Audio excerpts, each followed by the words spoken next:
दोस्तों स्वागत है आप सभी का एक और न्यू वीडियो में। तो बात करने वाले हैं BLS शेयर के बारे में। तो BLS में बहुत बड़ी यहाँ पे इतनी खासी यहाँ पे तेज़ी देखने के लिए नहीं मिली थी। तो 0.97% के आसपास की तेज़ी देखने के लिए मिली थी। जो 5 दिन की मैं बात करूँ 0.67% के आसपास की तेज़ी जो 1 मंथ में। लेकिन हाँ ये है कि ये एक शेयर में देखने के लिए मिलता है कि भाई बहुत शेयर ने लगभग नेगेटिव रिटर्न देखने के लिए मिला।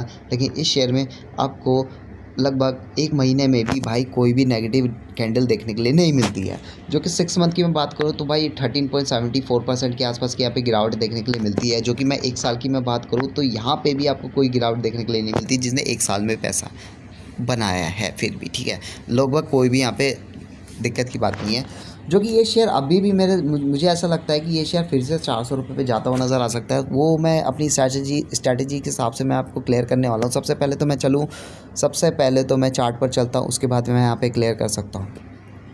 मुझे पता है परेशान कौन सी बात यहाँ पे करने वाली है। जो कि देखो ये जो गैप है ना, ये हमें जो परेशान हमेशा करती है इस गैप फिल करने। देखो मार्केट गैप बार बार आ रही है। देखो सपोर्ट करो यार, बार बार मार्केट आने का मतलब ये है ना कि भाई ये कभी भी गिरावट कर सकता है। सबसे बड़ा डर ही मेरे में यही बैठा रहता है कि देखो मार्केट एक गैप दे रही है ना, तो मार्केट फिर से बार बार आई है। देखो और जब मैंने बोला है कि भाई ये स्ट्रैटेजी हमेशा काम करती है।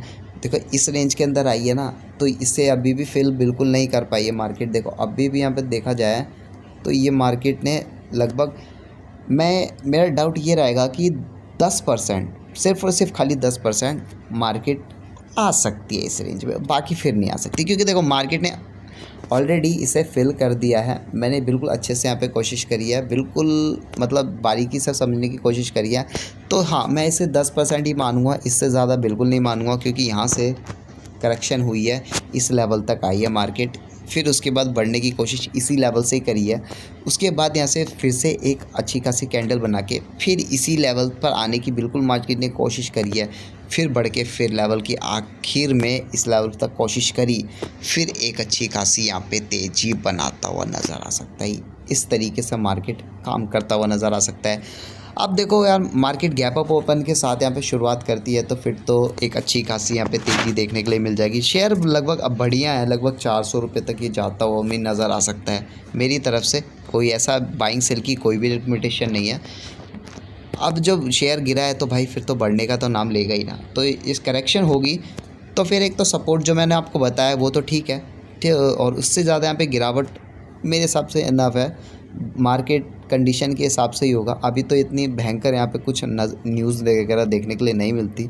कल को कुछ हो जाए तो उसकी बात तो अलग होगी। ठीक है, न्यूज़ के हिसाब से अब चल रहा हो तो फिर तो यार मार्केट कब गिर जाए वो तो उसके बाद अब एनालिसिस कर रहे हैं, तो यहाँ पे बात कुछ अलग होती है।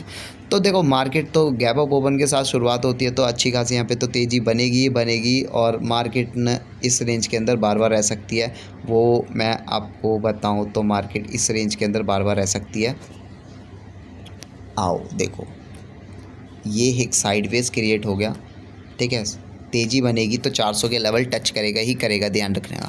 और गैप डाउन ओपन हुई तो फिर तो गैप क्लोजिंग भी आपको इस रेंज के अंदर ही मिलेगी। 370 के आसपास की क्लोजिंग यहाँ पे देखने के लिए कुछ ट्रेडिंग सेशंस है। लेकिन हाँ मार्केट बार बार एक साइडवेज क्रिएट कर सकता है इसी रेंज के अंदर ही। तो मेरे हिसाब से तो भाई आपको एनालिसिस इस शेयर के अंदर बहुत ज़्यादा यहाँ पे करनी चाहिए। ठीक है, मिलते हैं हम नेक्स्ट वीडियो में। 400 के लेवल से यहाँ पे टच कर सकता है मेरे हिसाब से।